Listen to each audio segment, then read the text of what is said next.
Tim's News Explosion. Tim's News Explosion. Tim's News Explosion. Tim's News Explosion. Tim's News Explosion. Tim's News Explosion. Tim's News Explosion. Tim's News Explosion.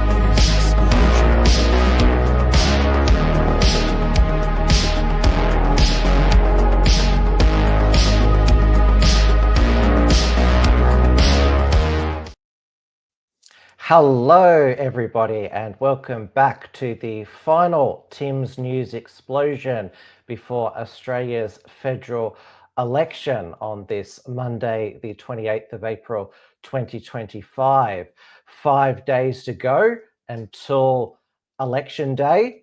We are live on the Wilms Front YouTube channel, the Wilms Front Rumble channel, and on my X account. Hello to everyone in the live chat.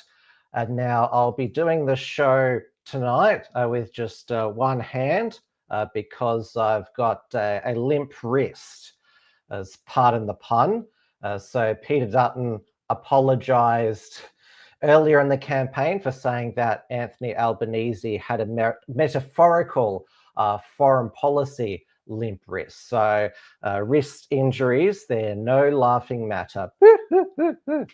That's of course what Dr. Hibbert would say in The Simpsons. It is 8:30 p.m. here in Melbourne, Victoria. We're at the ANZAC Day dawn service at the Shrine of Remembrance. Leader of the National Socialist Network, Jacob Herjans, a booing of the welcome to country was heard all around the nation and is now an election issue. Now, despite the mainstream media condemning people such as myself and Sam Newman for giving the National Socialist Network a platform, that's exactly what the mainstream media did after Jacob and a few other members booed the welcome to country. They interviewed him. It wasn't just, it was Sky News, Channel 7 and Channel 9. I'm here to welcome everybody to my father's country. Beautiful Bunurong country. We also remember the First Nations people, all the First Nations people who serve this country in uniform. We're here for the Australians! We are sick of the welcome to country. This is a day for the ANZACs. It's not for Aboriginal. Now, I won't play the full 5 minutes of Uncle Mark Brown. That was his name's full welcome to country, as it was a self-indulgent piece of crap. It was all about his tribe, nothing about the ANZACs. Now, the Premier, Jacinta Allen, in her official statement condemning Jacob, lied. So this is what she put out in addition to her sanctimonious comments to the mainstream media.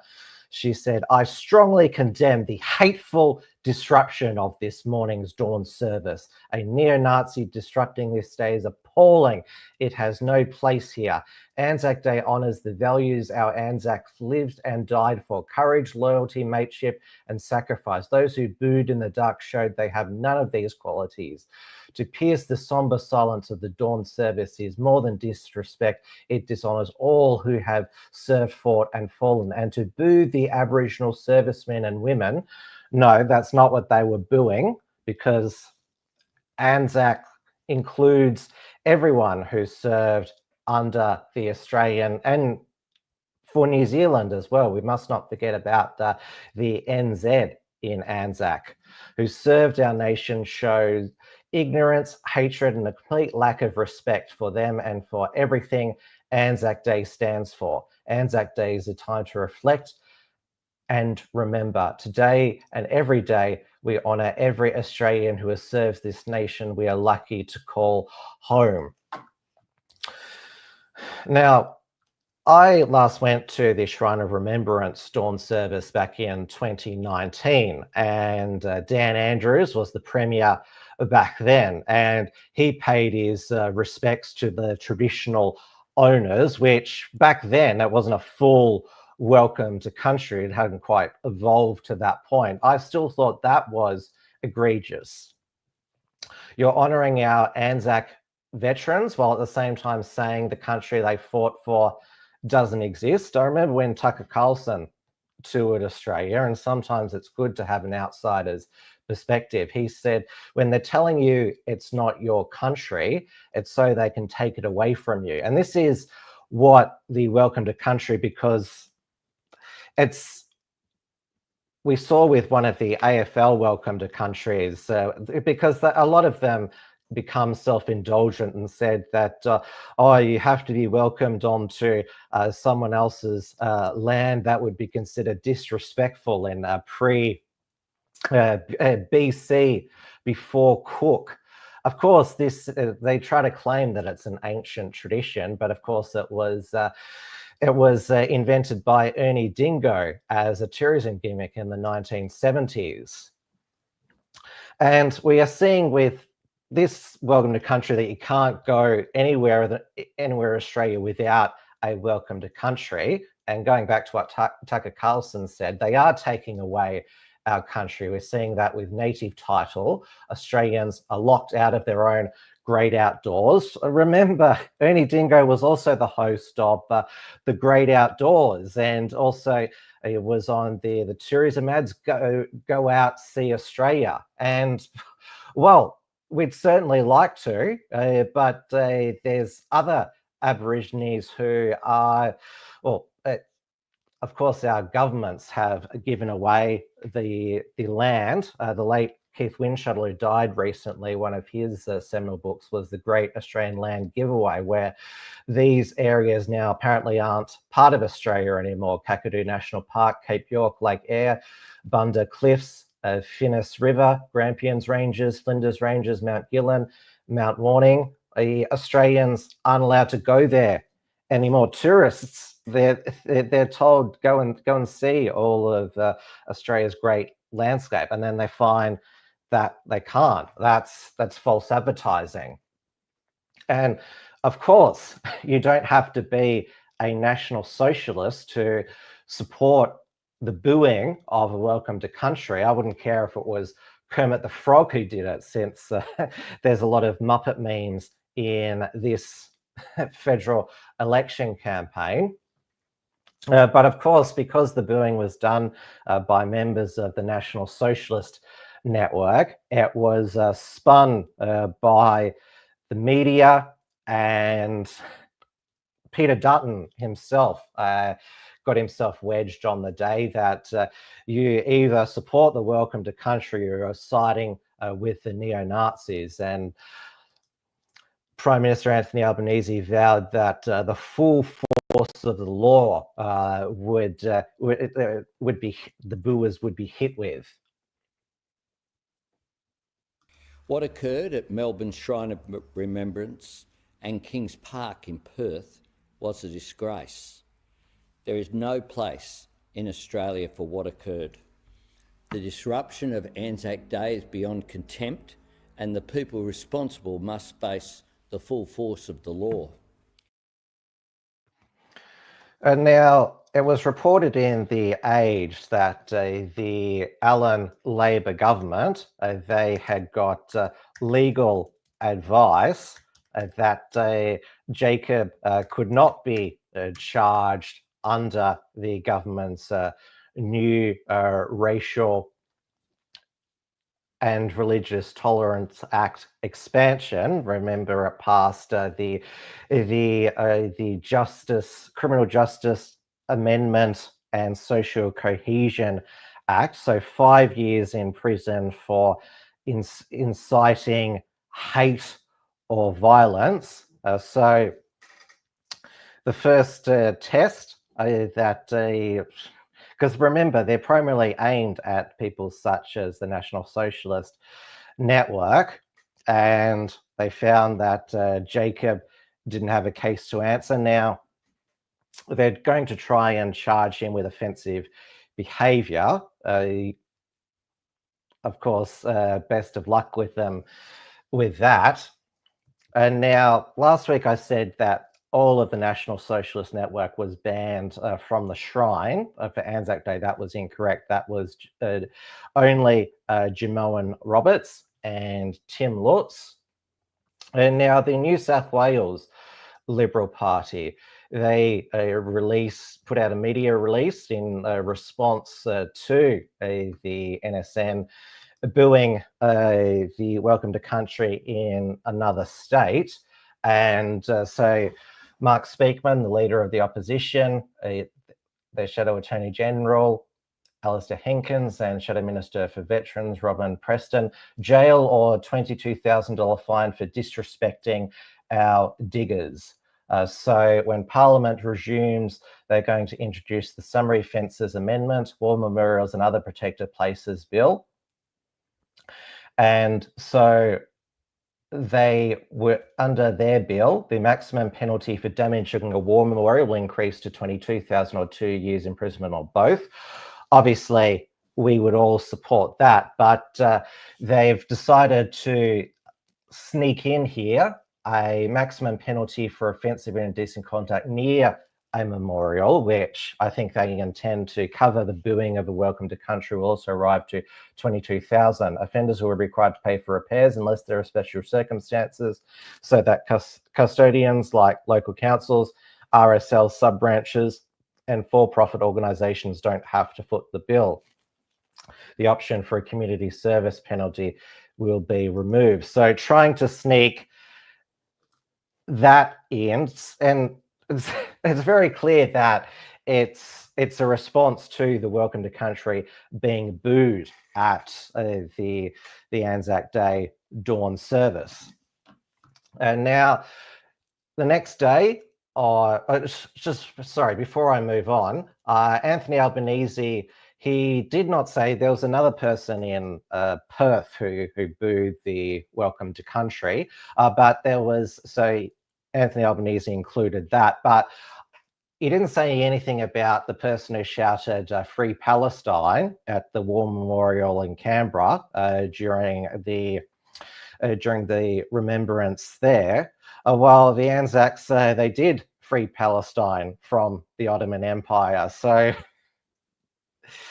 well, I guess he was just stating a matter of fact about the end of World War I. Now, on Saturday, Albanese said that he reiterated his support for multiculturalism and is also wanting a national crackdown on the far right after he wins the election. Well, he thinks he's going to win and wants to get all the media organisations together, and he's praised News Corp's new Stand Up to Hate campaign led by former Labor Senator Nova Peris, and he said he wants to bring all the media on board. So the political media industrial complex, he wants them to come together to crack down on the far right, going full Starmageddon in his second term.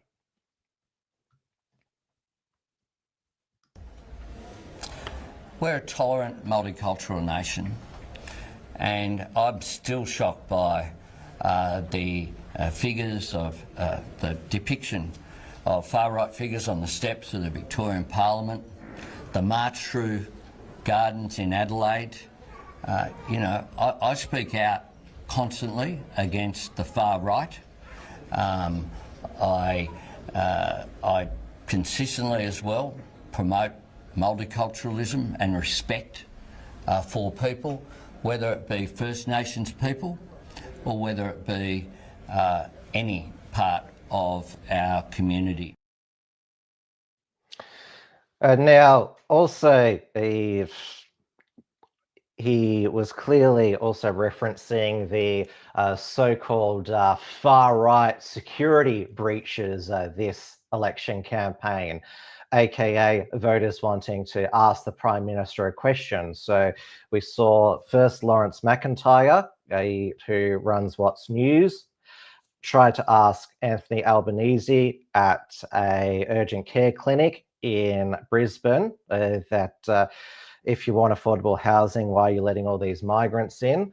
Then we had last week Harrison McLean, leader of Melbourne Freedom Rally, and Daniel Jones, who's Avi Yemeni's security guard, attempt to ask Anthony Albanese a question about migration policy while he was at a hotel room in Melbourne. He was in a public place, yet Anthony Albanese's minders, they shooed him away, and Albanese put his hand up and said, "Talk to the hand because the face ain't listening."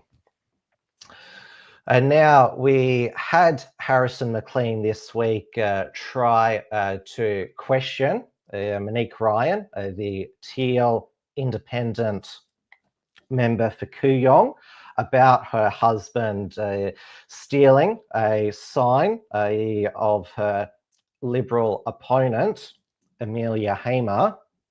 Also, it's been exposed this afternoon that there are members of a CCP front group who are campaigning for Monique Ryan, saying that the CCP wants Monique Ryan to win.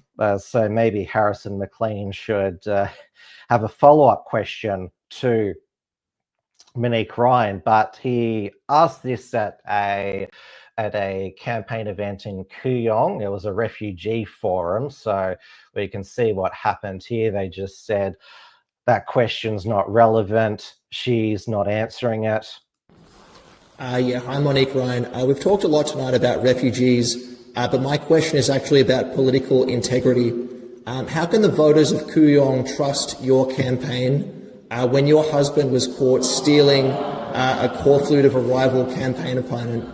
Would you like to address maybe some trust issues that your campaign might have when your husband from inside the house is acting in that way? So this is an event on refugees, and we don't appreciate being hijacked for issues that are not legal. I'll give you a chance to address the question. Tonight, the voice of refugees, this is not your platform tonight. Pick another one. Please sit down. I respect you. If Miss Ryan would like to address the question, I'd like to give her the chance. If not, I'm happy to leave it. No answer to the question. No answer? No.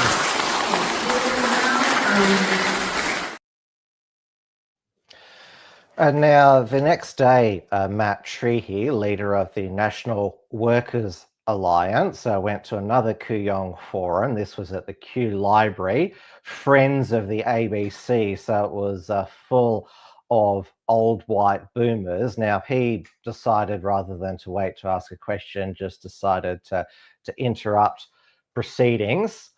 And now I'm not going to show you his camera angle. Instead, this was published by The Age and the Sydney Morning Herald. So this shows this angle, the screaming boomer at the front, and then it shows how that boomer who tried to punch Matt was easily blocked.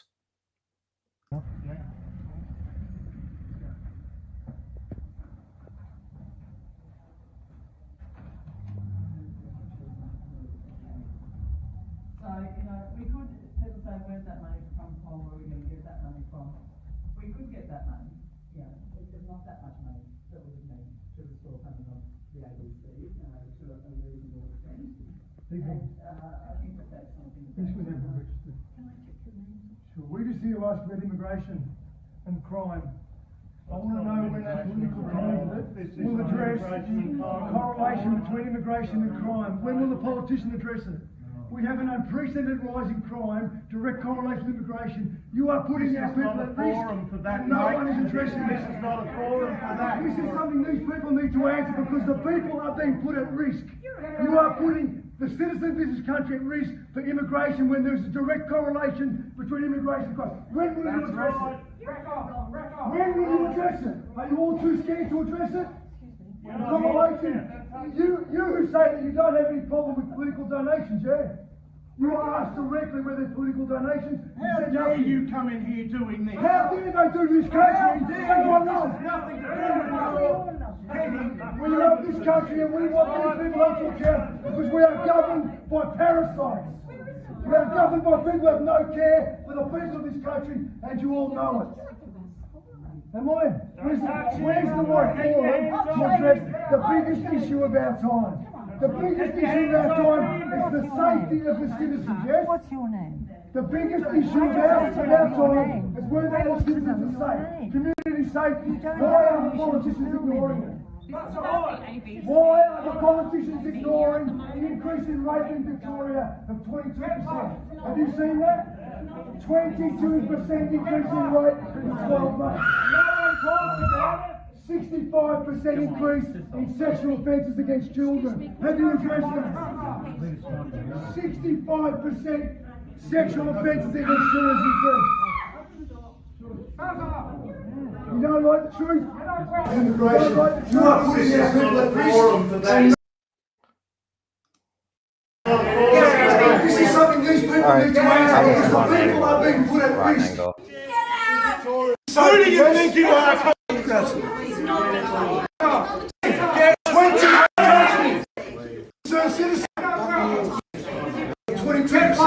Have you seen the politicians ignoring it?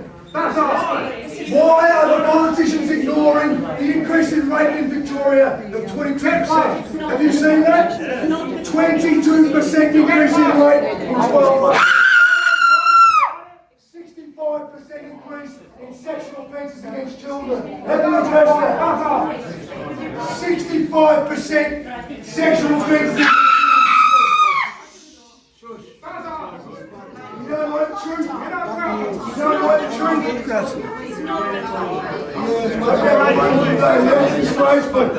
No, we haven't destroyed anything. You people are destroying this country because you will not address civic safety, yeah?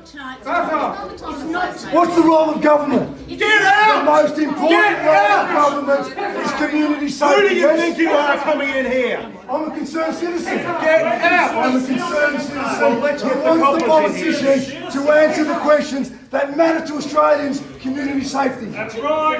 There is a home invasion. That's right. 20 home invasions a day. Victoria. 20 home invasions a day. And what are you going to do? Go on machetes, yeah? 20 home invasions a day.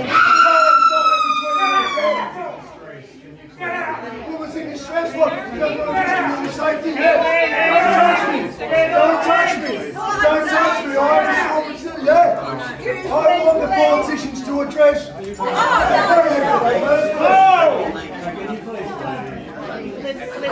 Well, then, when you answer questions from concerned citizens, see, we don't get our voices heard because we're the working class. The working class are not represented, yeah? Excuse me, sir. We are the working class. We are not represented by this so-called liberal democracy. We are the working class. We are the working class. Do you have an objection to political donation? Doesn't matter. This match getting wrestled down. We are the working class. What about crime? What about community safety? What about home invasions? What about knife crime? Have a wonderful day, yeah?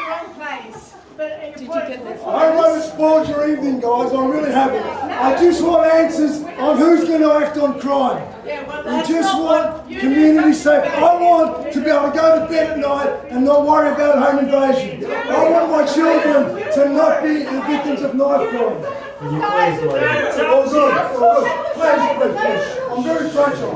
Have a great day, guys. Monique, answer the question about political donations, please. Do you object to it or not? Doesn't matter. A political system that allows political donations is corrupted. As soon as you take political donations, you are corrupted. You are corrupted by the process. The system has failed the working class and the family. We know that. You can get in there and you can pontificate about climate change and things that have no reference to the working class. We want our children safe. We want our children safe. We want to be able to go to bed at night and not worry about home invasions. And you are doing nothing. Have a wonderful day. I was going to ask you who you Enjoy guys the rest of your evening, yeah? Hi guys, my name's Hi, my name's Rachel Dexter. I'm a journalist from the Age newspaper. Can I ask what your name is? And are you with an organised group? National Workers Alliance. National Workers Alliance. Yeah. Is that a union? No, it's a not-for-profit community group. If you go to the website, workers.org.au, it's got my full What's your worldview. name? My name's Matt. Matt. What's your surname? Matt? Try. Matt Try. Are you a resident in Kooyong? No, I'm a resident of this great country. Yeah, so that lady, she let out another scream, even though Matt was almost out the door. Now, you saw Monique Ryan and a few other of those friends of the ABC boomers console that crazy old boomer after she'd attempted to punch Matt. It doesn't matter if it's a old boomer who isn't that physically strong trying to punch a physically strong man, that still counts as assault. And now Monique Ryan, the next day, she basically defended the screamer and the puncher, saying, oh, he started talking about rape, and that triggered PTSD in some of the attendees. So, and you saw some of them in the audience, they're still wearing masks.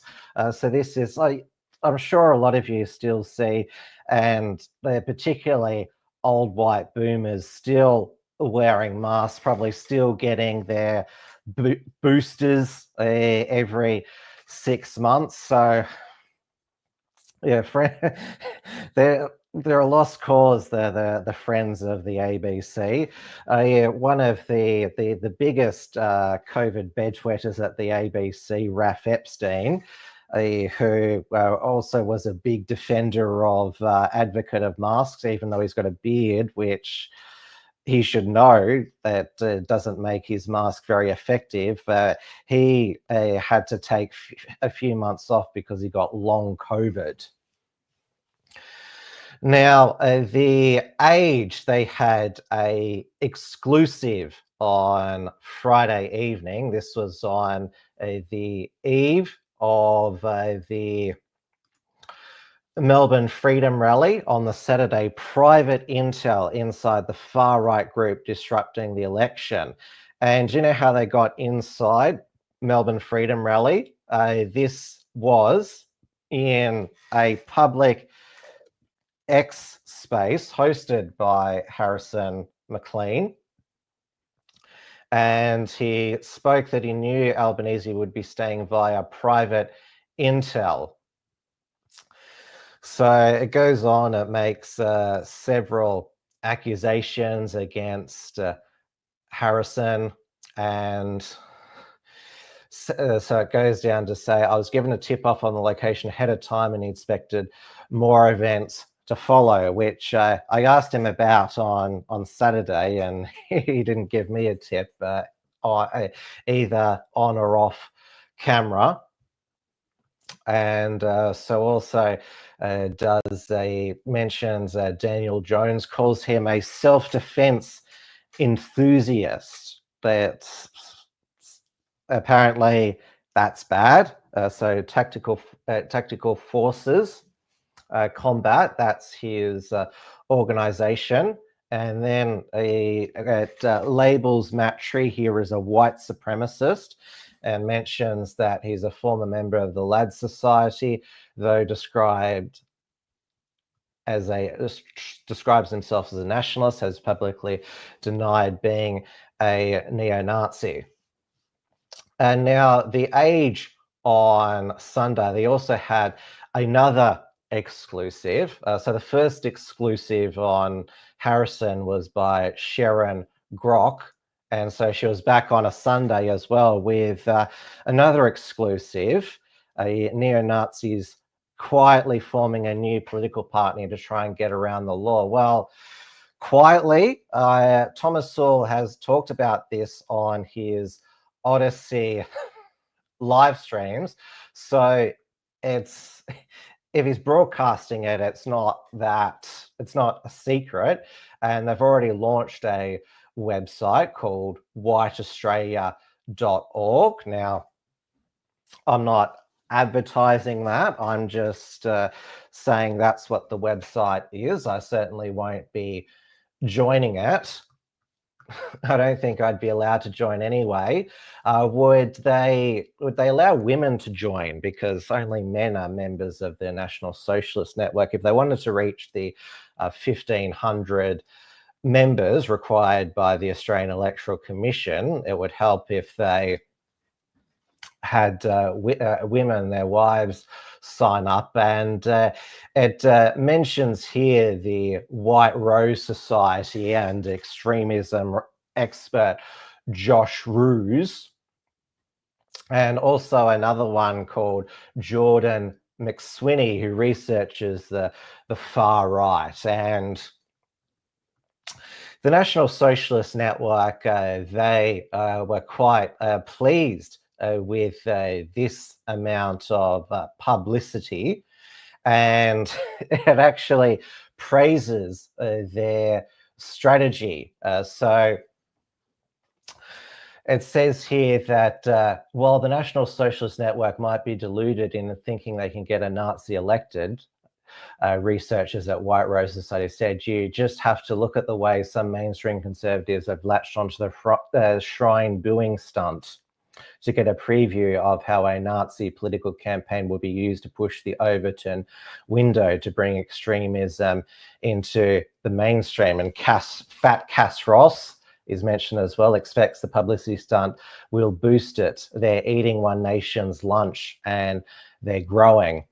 Sewell told followers the group would form an alliance with other small parties to the right of the Liberals to get our numbers, but he predicted that within a decade or so, their Nazi party will have crushed them, including One Nation, with the exception of the MAGA-inspired libertarians who agree with a lot of our policies. Well, of course, David Limbrick, the Libertarian MLC in Victoria, he put out another ex-post, basically saying that the NSN booing the Welcome to Country was worse than the Welcome to Country itself. So it's not the first time that David Limbrick has gone out of his way to say that no matter what the context, the NSN are always the worst element. Nathan Swindon says Cass Ross is the GOAT. Hail Cass. I've noticed you've had plenty of interactions with her.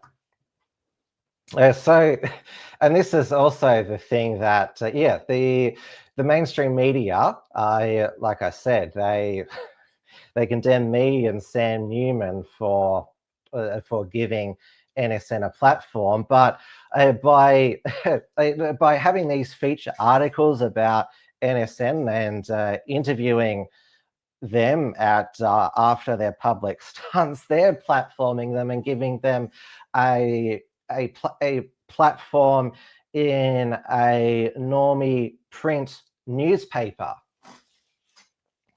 And now they would have especially been pleased, the National Socialist Network, that Welcome to Country came up during the 7 News final showdown leaders debate last night. And this led to Peter Dutton actually backflipping on his support of Welcome to Country at ANZAC services today. On Friday, he said that the Welcome to Country at the dawn service should be respected, but clearly he'd heard some feedback since then. And this is what he said when this came up.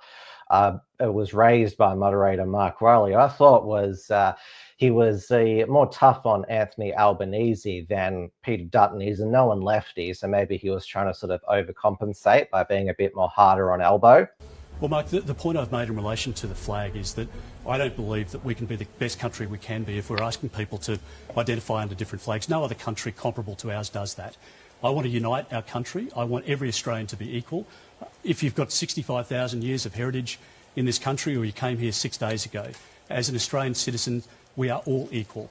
And that's the point that I make. You can have respect, as I do, for the Indigenous flag and the Torres Strait Islander flag, but I want our country to be one, and I think that's the best chance of reconciliation. That is the flag. In relation to the Welcome to Country, first point I'd make in relation to ANZAC Day is that is our most sacred day of the year, and it is a time to respect diggers, and it's not a time for booing any part of that ceremony. We all agree on that. In relation to the Welcome to Country otherwise, I think there is, and people have said this to me as we've moved across the country, there is a sense across the community that it's overdone. For the opening of Parliament, fair enough, it's respectful to do, but for the start of every meeting at work or the start of a football game, I think a lot of Australians think it's overdone, and it cheapens the significance of what it was meant to do. It divides the country, not dissimilar to what the Prime Minister did with... Senator Slayer says Dutton never said Welcome to Country should be removed from ANZAC Day. Well, today he said, after hearing feedback from veterans, they've said, of course they've said, that they don't want the Welcome to Country at ANZAC Day services because, as I mentioned at the beginning of the show, it basically says that the country they fought for isn't really theirs. And at the shrine, on Friday, after Jacob gave his comments, there was an ANZAC veteran who spoke to the mainstream media, and I'm sure that his view was shared by other veterans, and this is the sort of feedback that why Peter Dutton has changed his position. All these people here, the reason why we're here is because our friends fought and died for this country. Blood, sweat and tears, like 100%, like their ancestors did. Whether this is the time and place for it, I don't know.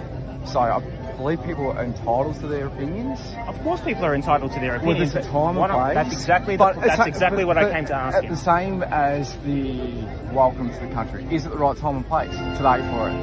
As a veteran, I don't think it is. Now, I have a lot of veteran mates that haven't come today solely because of the welcome to the country. Because our friends have died for this country, for this soil, and for them to be welcomed is a slap in the face.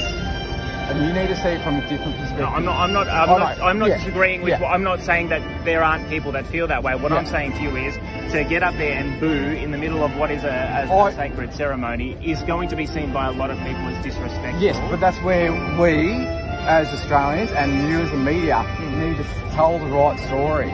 Like, yes, it was disrespectful, but these are the reasons why people are not agreeing with it. Because it's not the right time or place for it. But not the right time and place for what? For both. For the welcome to the country and for the buoy. Both are not the right time or place. So what you're saying is everything's wrong here. You're not happy with anything. I agree with the whole service, but the welcome to the country and the buoy. It's, as I said, it's not right to welcome veterans. World War II, just listen about all the people that have died in this country. For them to welcome us in this country is disrespectful. Well, thank you for talking to me. My name's Mark. I'm happy to talk.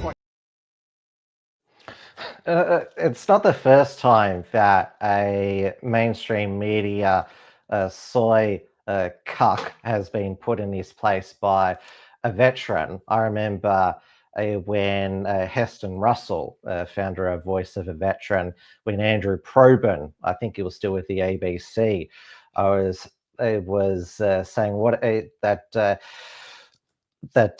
oh, well, there's still war crimes if they're done in the fog of war, and he's basically, what's the fog of war? What do you talking about? And of course, Andrew Probyn hasn't served. Heston Russell has served in Afghanistan, and remember the ABC defamed Heston Russell, had to pay him over $300,000 in damages for defaming him, claiming he was a war criminal, adding extra gunshots into audio of him. And Heston Russell, he was also against the Shrine of Remembrance holding a service for a gay serviceman, and he's gay, homosexual himself, because in his view, shared by other veterans, that they all fought under one flag. And this is why you don't need to have separate recognition of Aboriginal or Sikh servicemen, because there was also Sikhs emphasising Sikh servicemen for the Anzacs on Anzac Day. They all fought under one flag. Well, like I said, if they were NZs in the Anzac, they were fighting under the New Zealand flag, but obviously back then in 1915 they were fighting for king and country. And now there was still the welcome to country by Uncle Colin Hunter Jr. at the Anzac Day AFL match between Essendon and Collingwood. Nobody booed. But there was no welcome to country at Melbourne Storm's Anzac Day match. And Auntie Joy Murphy, who is a known drama queen, I mean, even Barack Obama cancelled on her doing the welcome to country during his tour of Australia. And the SBS News, of course, who are far left, is implied that this must be because that the director of Melbourne Storm is a donor to Advance, which of course was the main lobby group that successfully campaigned against The Voice. And not surprisingly, it didn't seem like that Auntie Joy Murphy was telling the whole story.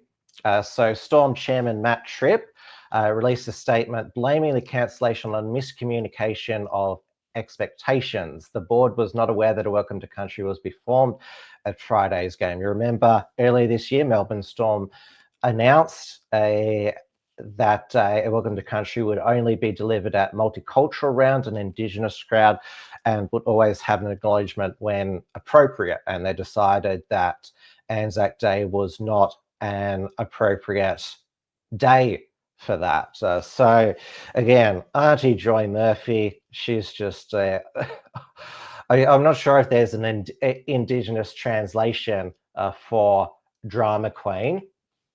And now former Liberal Senator Cory Bernardi made a good point when because they're always most of the time these welcome to country givers, who they're all paid for it. It's a fantastic racket. Yeah, where is the red paint throwing Peter people chanting "Fair is murder"? But we've seen in the past that animal cruelty is okay if you're an Indigenous person, because it's part of Aboriginal culture. So again, this is there's often, it depends on what is considered the greater cause. It's like all of the environmental, the deforestation, environmental waste due to wind farms and solar panels. No, fighting climate change is more important than destroying the rainforest.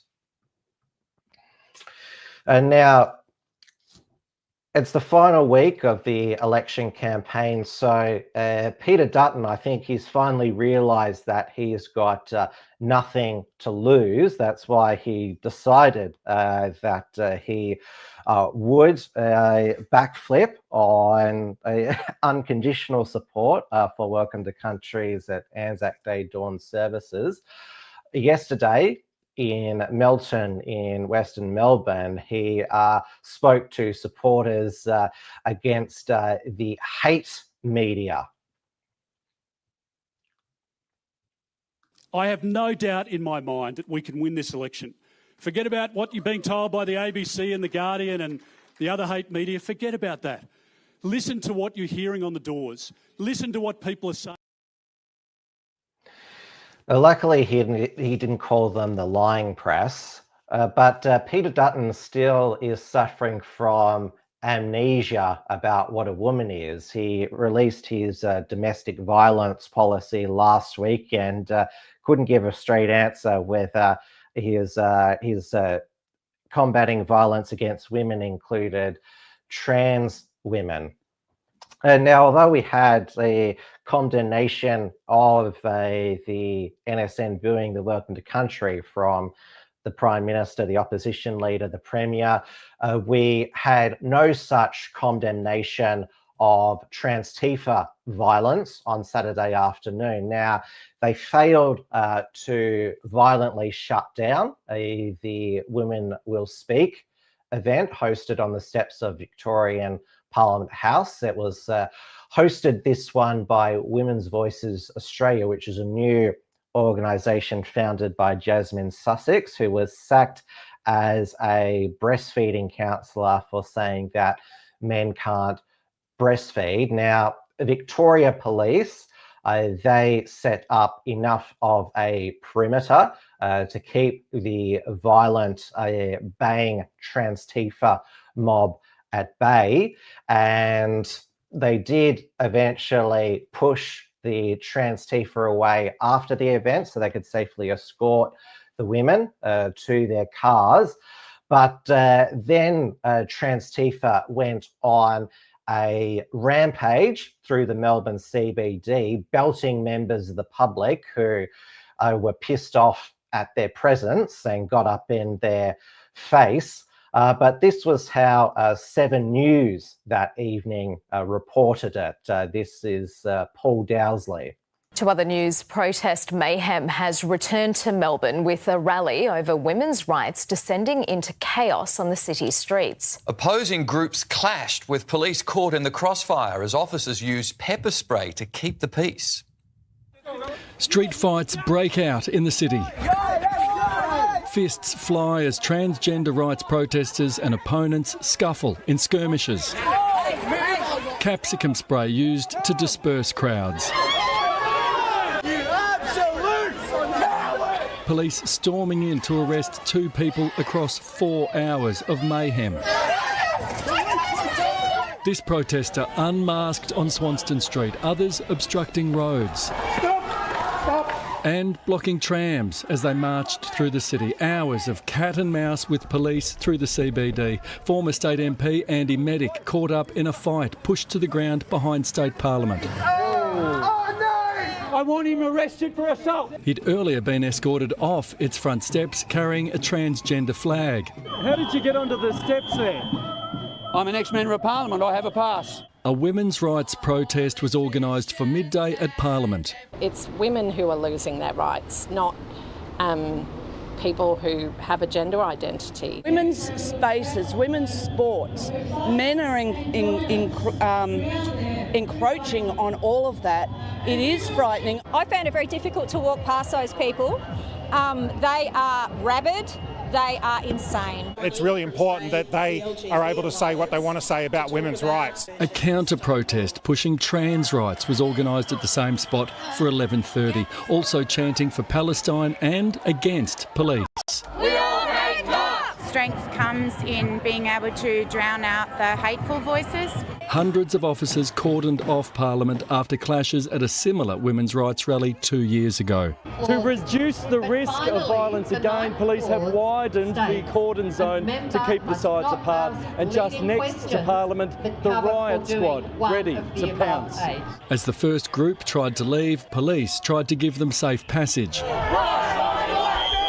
Police say 4 officers needed medical treatment after protesters threw missiles at them. Paul Dowsley, 7 News.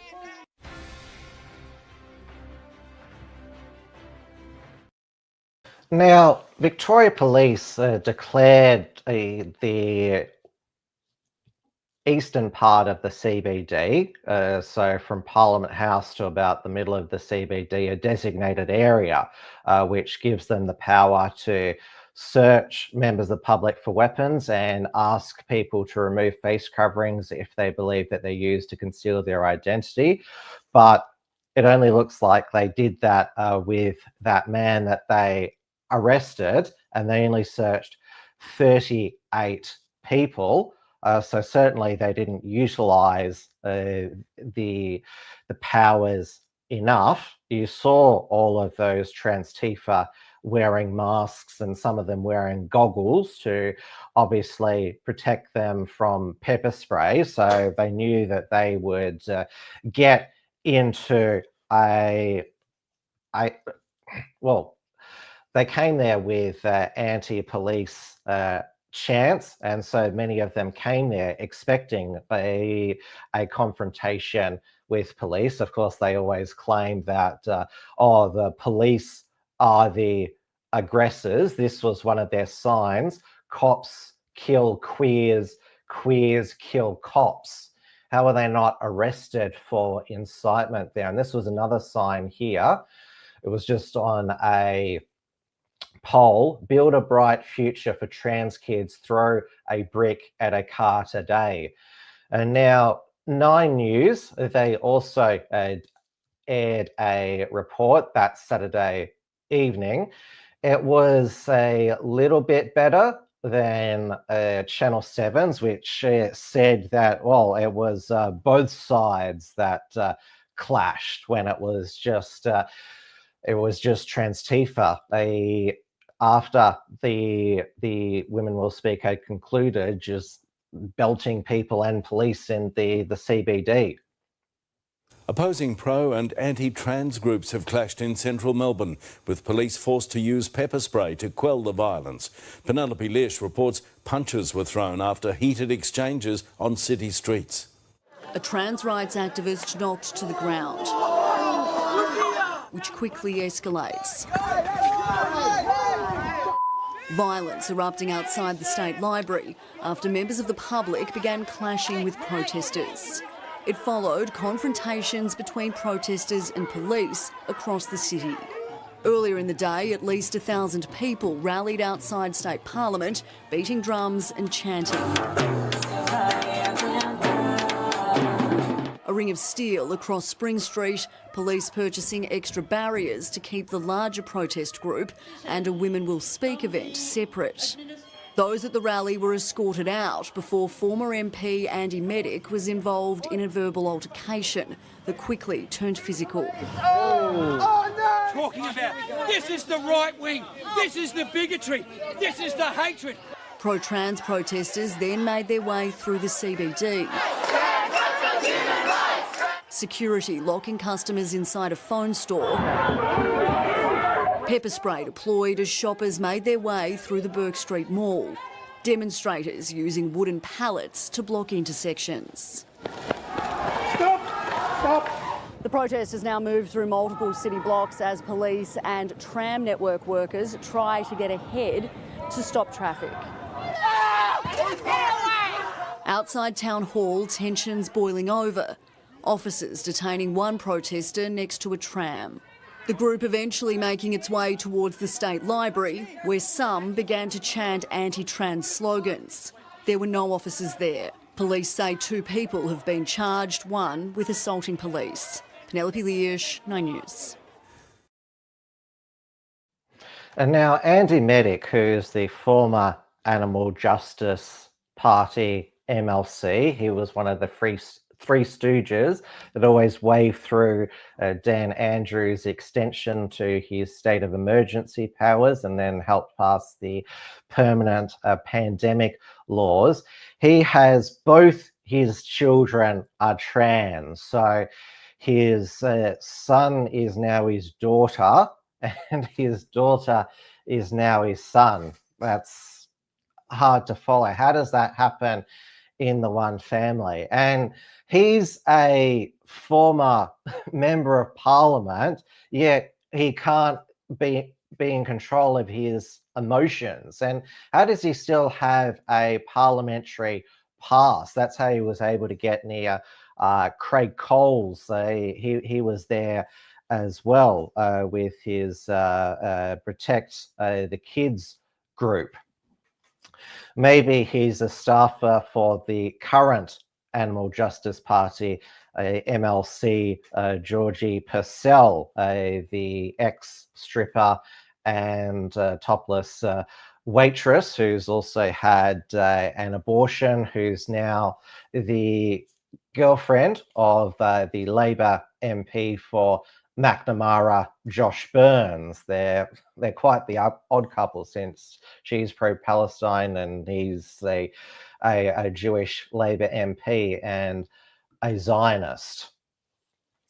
Now, going on at the same time, across in Flagstaff Gardens, which is further west of the city, 2 stops away on the city loop line, was the Melbourne Freedom Rally. Now, that's the one that I went to. Margot Huss, she was covering the Women Will Speak. She's working on a report and a vlog. Now, there wasn't a big turnout to the Melbourne Freedom Rally. The slogan was "No More Uni Party."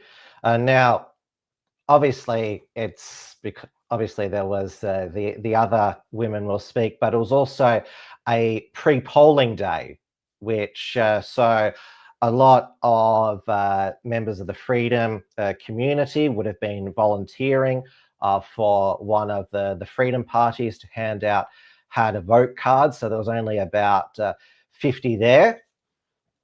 So if obviously every lobby group wants to make its voice heard before the election, the women, they scheduled their Women Will Speak for the same day, because they are lobbying for the Sex Discrimination Act at a federal level to be amended to actually define biological sex. Like, well, in the UK, it's Supreme Court, as I covered last week, ruled that in the Equalities Act, that sex is defined as biological sex. In Tickle versus Giggle, federal court judge decided that sex is changeable. So we heard from the leader of the Freedom Party of Victoria, Morgan C. Jonas, who is not contesting this election, but he is airing ads on television, and also has got call flutes against Anthony Albanese. Also, Dr. Chris Neal, the lead Victorian Senate candidate for Jared Rennick's People First, Luke from Celebrate Australia, which organised one at the Australia Day parade down via St Kilda Road this Australia Day. And also Jordan Diffloff, the lead Victorian Senate candidate for the Libertarian Party. Warren Pickering, the lead Victorian Senate candidate for One Nation. He was a maybe for it, as was Ralph Babette, representing Trumpet of Patriots, although he is still a United Australia Party senator. So I did an interview with Harrison where I spoke to him about his questioning of the Prime Minister and of Monique Ryan, and the poor hit piece on the Age newspaper. So you can, I'll put the link to my report in the chat. And now after these speeches had concluded, there was it was publicized in advance, the pre-approved route, a march through the city, though Victoria Police stopped them marching south of Parliament House because Transtifa was still occupying that part of the city. So their justification would be to keep the peace. Well, keeping the peace would be to move Transtifa on, and if not, I can't believe they only made 2 arrests. They film all of this, all of these rallies. The Victoria Police, they should make way more arrests. I mean, look at all of the assaults that were captured by the mainstream media. Unfortunately, us at the Unshackled can't get that close to them because they know that we're not friendly news outlets. Maybe that's why the mainstream media does their bidding, because they want all the money shots of all the violence that they commit. Now, on Wilms front, I have interviewed during this federal election campaign the Freedom Party Senate candidates for my home state, Victoria. So Bernie Finn of Family First, and Warren Pickering of One Nation, and Jordan Diffloff of the Libertarian Party. Now, although obviously after this election it'll either be Anthony Albanese or Peter Dutton as Prime Minister, but under our preferential voting system, your vote for a Freedom minor party is never wasted. So first past the post over in the United Kingdom means that whoever has the most votes, even if it's only 30%, wins. And this is why it's been so hard for the Reform Party to break through. And the major parties, the Uni Party there, campaign against reform, saying a vote for reform is a wasted vote or a vote for the other side. Now, remember, although there's had a vote cards by political parties, and even by Joel Jamal's Turning Point USA, and I think Australian versus the Agenda by Anthony Kalouf now has their own how to vote card. You control your own preferences. So in the House of Representatives, it's compulsory preferential voting. So you have to number all the boxes.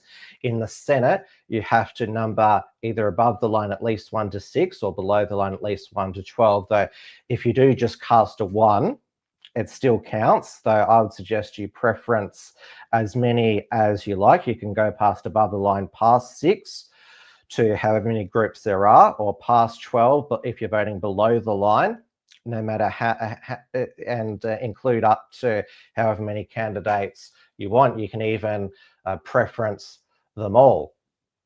And now most of the polls that have been released, we're getting a final flurry of polls published this week. They tend to be just based on the House of Representatives.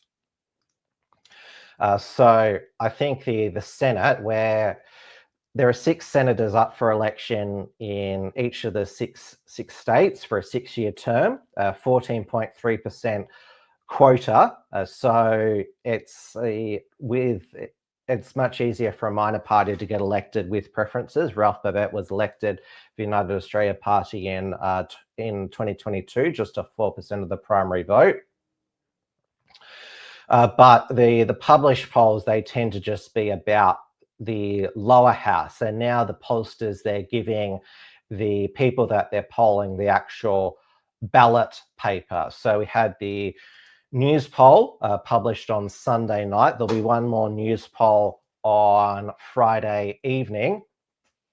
The ALP primary 34%, LNP 35% unchanged. Greens lost 1% to 11%. One Nation 8% plus 1. So I'm thinking of, because I still haven't made up my mind who I'm voting for in the Senate, I might jump on the One Nation bandwagon. I vote for them in the lower house because they're running in my seat of Dunkley. None of the other Freedom minor parties are. There was another poll by Demos Oz, which shows a much lower primary vote for the major parties. So 29% ALP, 31% LNP, 14% for the Greens, One Nation 9, Trumpet of Patriots 3, Family First 2, Libertarians 1%, Legalised Cannabis 1%. I reckon they'll get way more on the day from the stoners who recognise the logo on the ballot. Independents 7 and others 3. So they got two-party preferred 52-48%. News poll got the same. And now I saw a lot of people sharing this news.com.au poll about how do you feel about Welcome to Country ceremonies. Only 3% said there should be more. There is the right amount, 7. There should be less, 22%. They should start completely, 68%.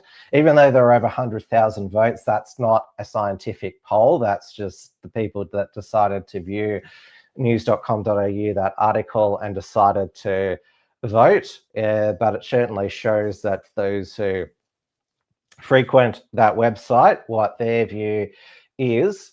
Now, the election nerd who's emerged this campaign, Kevin Bonham, he's a leftist, but he is a good number cruncher. So if you're following the polls, there was the Morgan poll has been released tonight, which shows 53-47, two-party preferred to Labor. Tomorrow we'll get the last essential Guardian poll. Then we'll get the Age Sydney Morning Herald Resolve poll. Then Thursday we'll get an Ipsos poll. Then on Friday at 7:30 we'll get a final news poll. And now, the reason why Labor is ahead in all of the polls is because the first 4 weeks of the campaign have been a bloody disaster for the Liberal Party. Its slogan, "Let's get Australia back on track," its campaign has gone off the rails. It's been a car crash, literally. And today didn't help when Peter Dutton's media bus, so this is the mainstream press pack, they have reporters on each of the campaign buses. So the Albanese government has a media bus where the media go to all of their locations. It's not told in advance for security reasons, so it's a magical mystery tour. But Peter Dutton's campaign bus got bogged in the Sydney CBD, of all places. And of course, because it's a media bus, they've all got cameras, though they did help the mainstream media journalists to get the Peter Dutton's bus unstuck.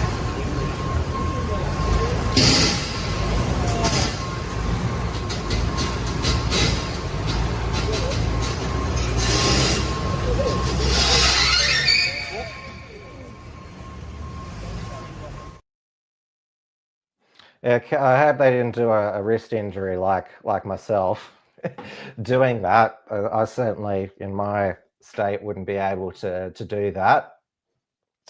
Now, this is of campaign bus getting stuck. It's just the latest the transport mishap of the Liberal campaign. So first up, there was a Liberal campaign truck in Victoria, double trouble, Albanese and Jacinta Allen, more debt, more crime, getting stuck under a sky rail, which that's Dan Andrews' fault for not making the sky rail high enough. Remember, that was one of his signature policies. Then the Liberal candidate for the seat of Reed, Grange Chung, his campaign truck also had an accident. You can see the damage there, but the biggest truck crash is of the Liberal candidate for Greenway, Rattan Verk. So she's you may remember her. She's the Indian Liberal candidate for Greenway, which is in northwestern Sydney. And I played the endorsement she got from Tony Abbott a few weeks ago. This is what Tony Abbott said about Rattan Verk. One of the ways that the Liberal Party has changed since I first was a candidate 30 years ago is that I think it's now the migrants' party. The Liberal Party is about family, it's about small business, it's about education, and that's one of the reasons why I'm so pleased that Rattan Verk is our candidate in Greenway, and I am so hoping and encouraging her to do well. Quite apart from the fact that we need a better government, and that means Peter Dutton as Prime Minister, I just think that Rattan is a wonderful example of modern Australia, and I want her in the Parliament. Thank you, Tony. Thank you for your support and your mentorship. Thank you. Your work means a lot to me. Thank you very much. Authorised by Australian Liberal Sydney.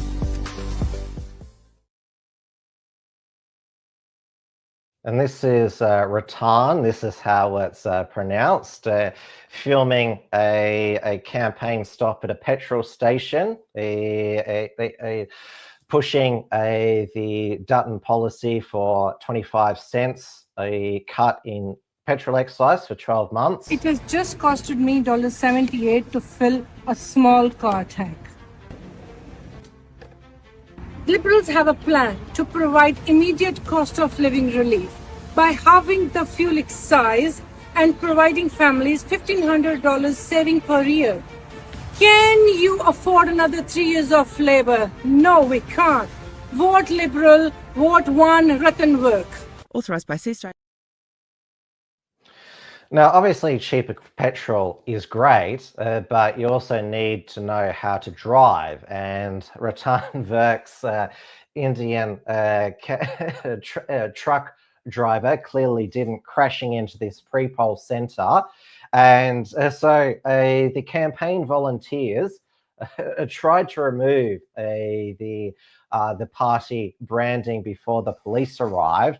And this meant that this pre-polling Greenway couldn't open the next day. I mean, what an actual doozy. But it gets worse with this candidate, and there's been a number of issues with the Liberals' DEI migrant candidates.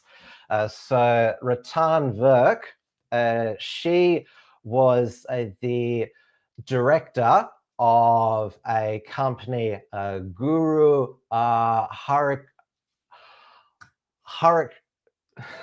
how to pronounce this, Guru Harakshran Health Services. She resigned as a director before it was audited by the Australian Taxation Office and was found that it owed millions of GST. It was fined $2.3 million by the tax office and went into liquidation. So she was also the director of a company that flipped a property in Tarneet, making an $11 million gain distributed in this is the company here, before going into liquidation. So that was one of the company's last acts. And Verk and her husband, Gagvinder Verk, run the Indian-Australian Strategic Alliance. Now, down in the southeast of Melbourne, the Liberal candidate for Bruce, Afghan refugee, Sahid Zafi, had two of his NDS provider businesses, Casey Care Services and training business Inspire Training Australia, have been deregistered as recently as March for unpaid fees. It has also been revealed that Monash University has no record of a degree, of him completing a degree at that university, despite it being listed on his LinkedIn page. Now he's gone into witness protection, but the Age reporter managed to track him down. Hi, Zahid. Hey, how are you? Good.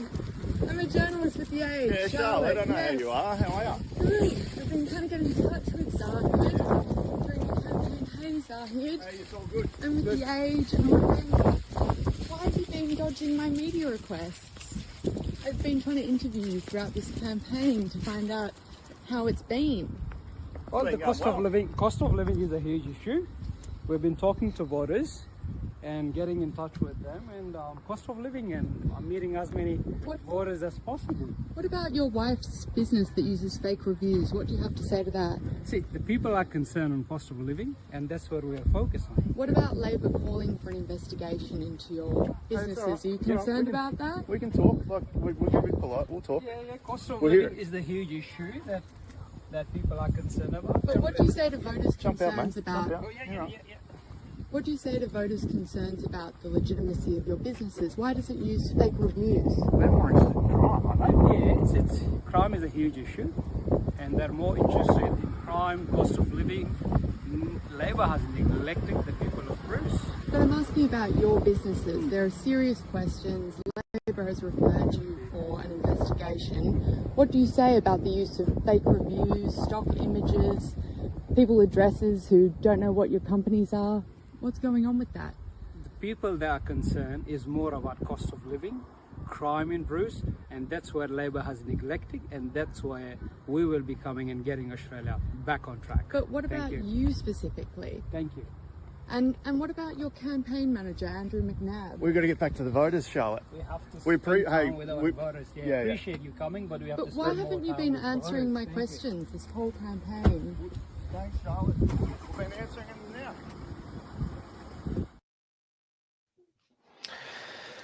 Yes, you see, Zahid Safi's campaign manager, Andrew McNabb, I covered this, was sacked for some crass X-replies, and they're now the Liberals' candidate for Fowler is now under criticism for using during the Voice referendum. So his name is Vivek Singha.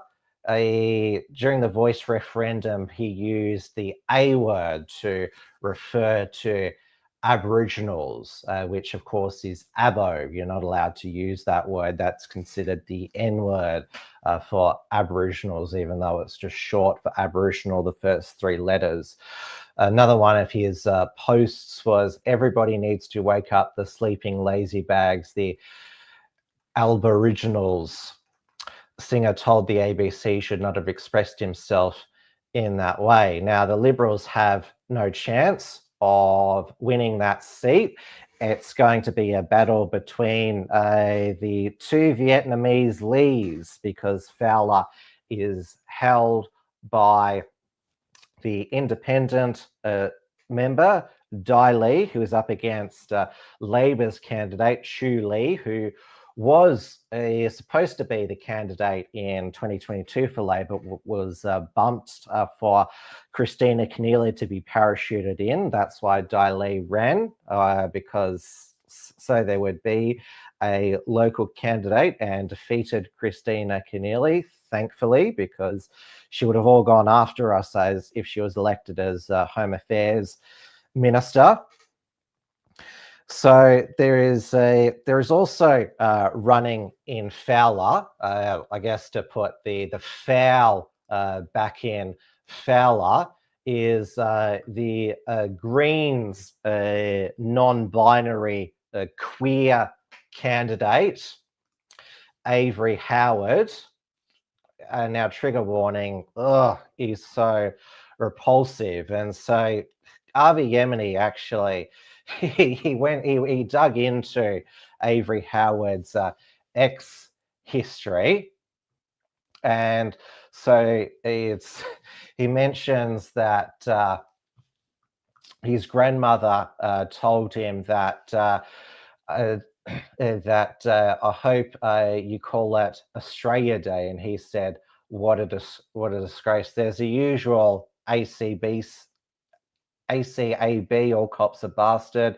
And then the reason why Avi is focused on him is because he has said, fuck Israel.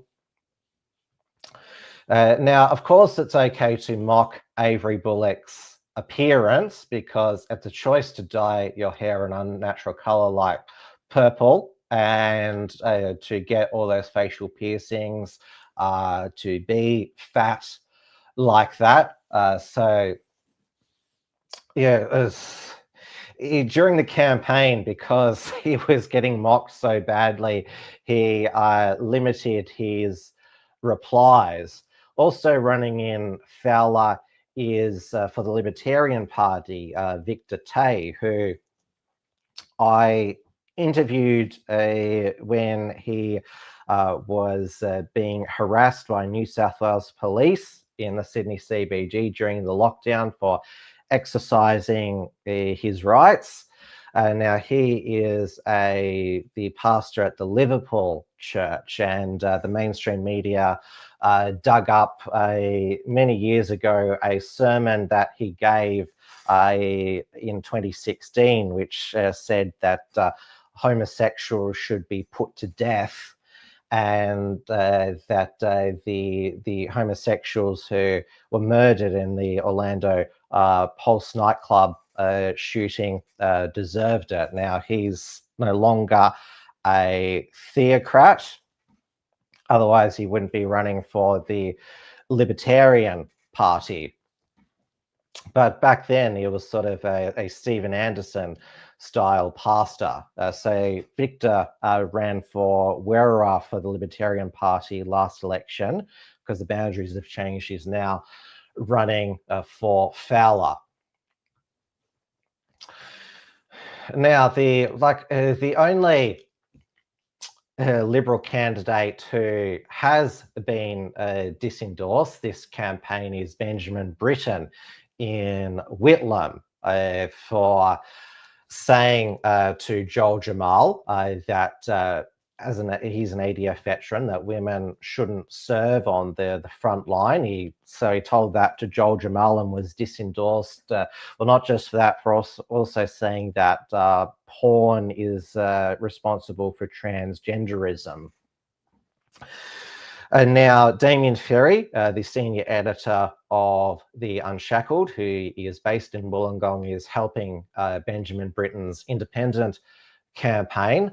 But because the Liberals, they disendorsed him primarily because of his views in women in combat, that means they put their shadow Defence Minister Andrew Hastie, a former SAS officer, in witness protection, because he told Andrew Bolt 7 years ago that in his personal experience, the fighting combat role in the SAS, the DNA was exclusively male. Now, Andrew Hastie was finally allowed to rejoin the Liberal campaign when Peter Dutton announced the Liberals' defence policy that they'll spend an extra $21 billion between now and 2030 to get defence spending to 2.5% of GDP and then aim for 30% within a decade. But of course, because he hadn't been at a Liberal press conference for quite a while, the press pack decided that to badger him repeatedly, would he recant his previous comments. To take a lecture from Richard Miles, I mean, it's below the belt, really, what he's saying, and that's what you said. I said 7 years ago. I mean, changed your personal view, but you said it, right? I did say it, and I'm not going to disown who I was 7 years ago. Again, personal experience. When I think about some of the things I had to do in a close combat unit up at Bindoon, not far from here, live fire drills where you practice a man down, very aerobically intensive. You need fine motor skills. You're firing live rounds. I remember picking up an 85-kilo mate with my pack and webbing and my legs buckling. Now, I did that in training, but I worked with men who did that under fire in combat for a fallen mate. So I'm not going to resile from what I've said in the past. You want honesty and you want integrity from politicians. Mm-hmm. I said what I said, but the thing that the Australian people need to know that under a Dutton-led coalition government, we will have a policy that is open to all Australians for combat roles. Nothing is changing. This is Richard Miles playing politics with the ADF, playing politics with women in the ADF and using them as political props, and it's shameful. It sounds like from that answer that you still think women aren't strong enough. Is that right? That women aren't strong enough to deal with that sort of combat you described? Is that what you're saying? No, I didn't say that at all. I said I got asked a question and I referred to my personal experience. Never once have I indicated that the policy should change. And as I've said, judge me by my record for the last 5 years. Or do you not believe in your own policy then? If that's your personal belief, or the coalition policy is something different? I'm standing right here saying there's one policy. I mean, this is kind of student politics stuff. I'm ready to be the Minister for Defence of this country, and we have the most dangerous strategic circumstances since the end of the Second World War. Peter takes that seriously, I take that seriously, Michaelia takes that seriously, Linda takes that seriously, Mick takes it seriously, and so we're focusing on increasing our defence spend. And now, Andrew Hastie, he didn't disown his previous comments, but he did say that the Liberal policy hadn't changed, that frontline combat roles should be available to women.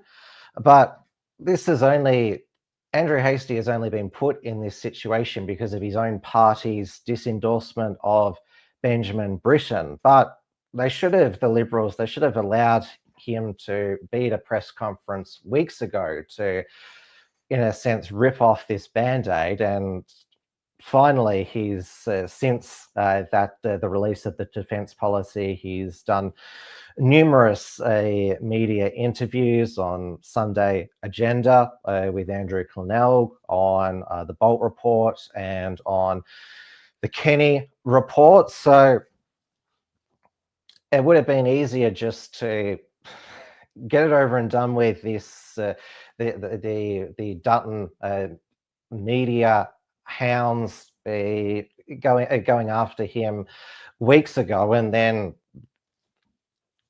you saw how he was able to handle them, put them in their place, and move on.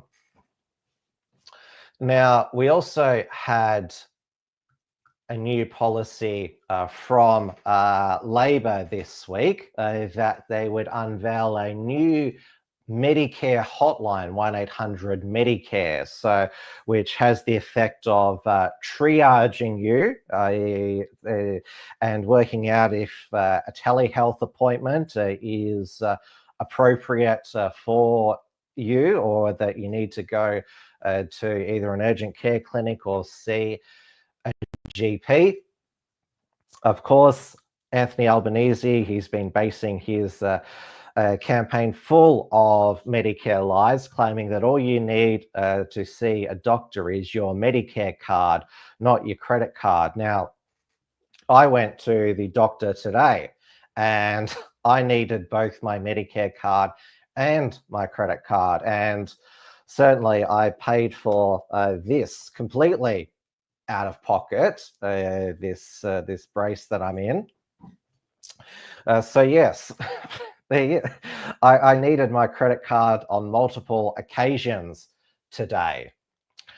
And now Peter Dutton, he continued to talk about the need to cut permanent migration by 25% and net migration. He's now promised that by 100,000, though at the same time, he is saying that if somebody's been in Australia for 6 days, then they're an Australian. So, and of course, this strategy, and it'll be revealed on Saturday, this strategy of chasing the migrant vote, sticking a DEI candidate in a diverse electorate, none of them will win.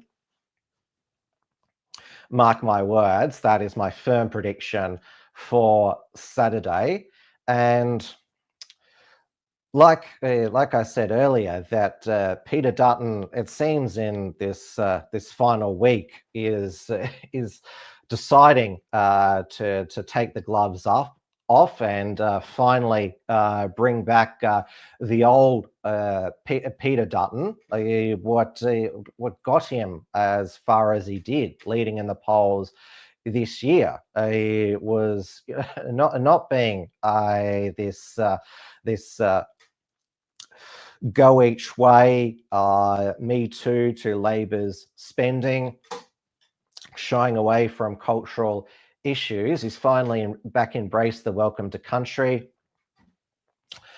So hopefully we see more of the Peter Dutton of old, the bloke who tweeted back in 2011, "You dirty lefties are too easy. Have a good weekend." And when he is asked about his nuclear policy, which he didn't mention in his budget reply, and it's been superseded by his gas reservation policy. When he's asked about it in these debates, all these 4 debates favour Peter Dutton because he's able to call out Labor's lies. His defence of the nuclear policy has been excellent. Cut net migration from 100,000 from last year to this year, so it's not going to be net zero. G.I. Jane isn't real. Now, of course, there's not just Peter Dutton's public debate performances and his performance on the campaign trail. There's also the Liberal HQ, and they've been persisting with this Muppet strategy because, of course, AI, you can now turn people into Muppets. So Peter Dutton, leader, Anthony Albanese, this is the Muppet version. And then, because Anthony Albanese is still lying about claiming that he didn't fall off the stage. He told a West Australian newspaper forum the most embarrassing moment of the campaign was falling off the stage. But then after the media said, well, you claim you didn't fall off the stage. No, I didn't fall off the stage. I was just joking around there. I just stepped off. So they had, well, this is not Muppet Show. This is more Sesame Street from the Liberal Party campaign account. Today's episode is brought to you by the letter L for lying. I didn't fall off the stage. Let me know in the comments what you think of the Muppet meme of the Liberal campaign. They finally got a good campaign ad this week. I can't believe that the ads, Liberal ads, up until this week haven't mentioned the cost of energy. It's just mentioned housing, crime and tax. And so they have a family at dinner and all the food and disappears, and so does the child's iPad for school, and then the mother disappears because she has to work a double shift because fallen living standards, and then the power goes out because of the increase of electricity fees. That's excellent, showing people just their living standards vanishing before their eyes.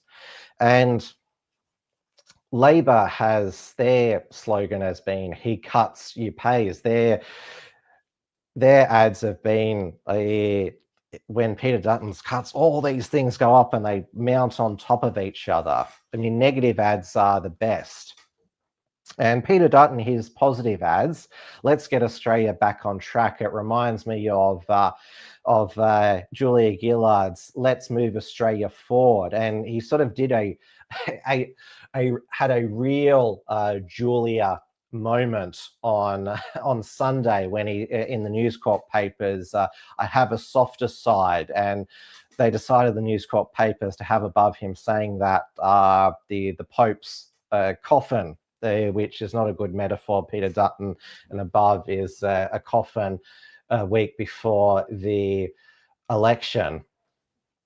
Now, of course, Anthony Albanese, the reason why he has been all about if Peter Dutton wins, he'll do all of this because, well, love him or hate him, and we all hate him here.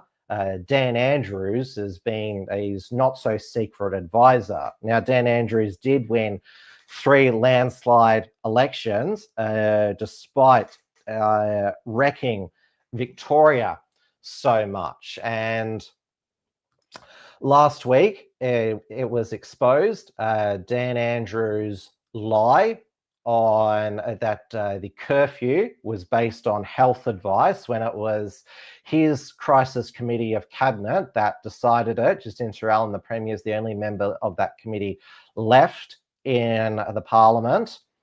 They decided it. Dan Andrews announced it at the press conference August 2nd, and they got Brett Sutton, the chief officer, to sign on afterwards. So, and remember, his health department tried to keep it secret for 5 years. Now, Monica Schmidt is, we haven't heard much of her this campaign, but she's decided to return with is wanting to have a private prosecution of Dan Andrews. Now, these are quite rare in Australia. The risk is all borne by the person making the private prosecution. If they lose, they have to pay all the costs.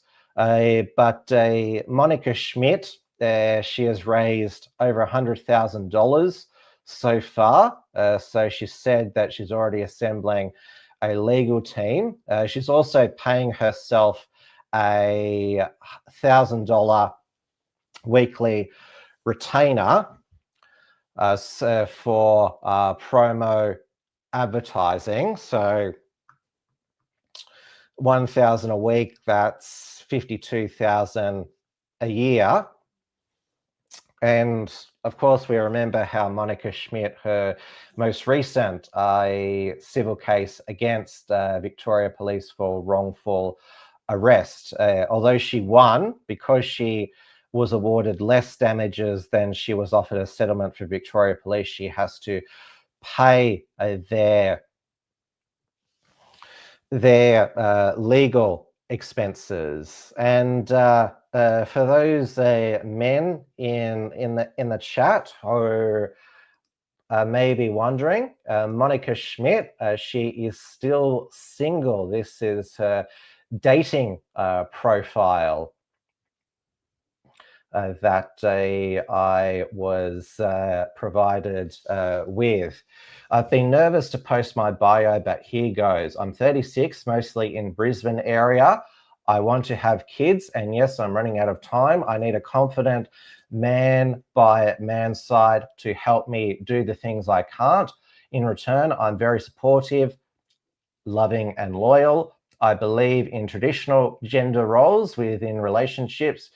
If you want a womanly woman, I can be that for you, but I expect a manly man. It goes both ways. I love hiking, paddleboarding, and traveling. I also love coffee, brunch, and a sneaky glass of wine. I'm 90% keto, but I cheat sometimes too. I'm a practicing Catholic, and it would probably be impossible to be with a non-Catholic, so that's a deal breaker. If you have kids, that's not a deal breaker.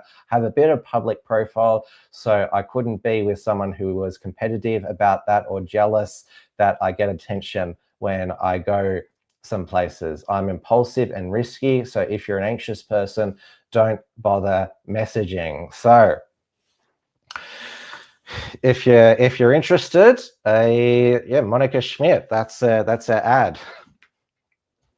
And now, as she said in her bio, she's based in Brisbane now, even though her family is based here in Melbourne. I don't know if that's to get around, get away from her ex-fiance, Morgan C. Jonas. She did appear at the Brisbane Cherish Life March for Life rally. She was one of the speakers, and well, she is an expert on abortion. If you've read her autobiography, Cell 22, she confesses that in her wild youth she had 2 abortions. Now, going back to Dan Andrews. So this week, here the Labor-aligned law firm, Slater and Gordon,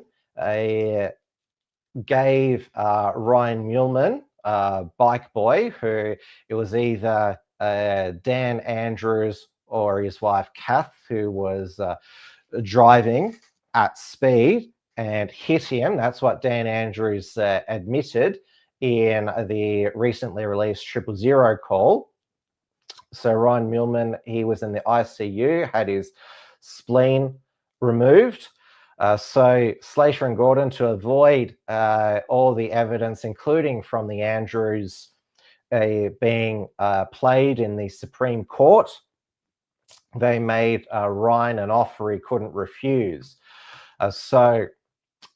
But they are still going to be suing Ryan and his family, Daniel Andrews and Catherine Kesek, that's Catherine Andrews' maiden name, for defamation.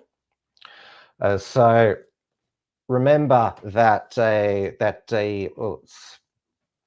don't think this, it's only a year.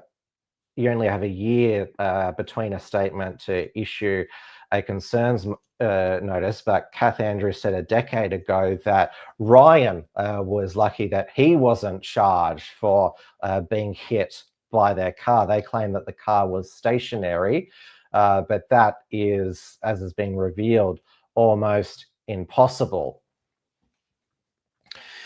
And now, also this week, one of Dan Andrews' billionaire mates, not Lindsay Fox, this is another one, Max Beck, tried to sneak him in to a membership at the Munro Links Golf Club on the Mornington Peninsula.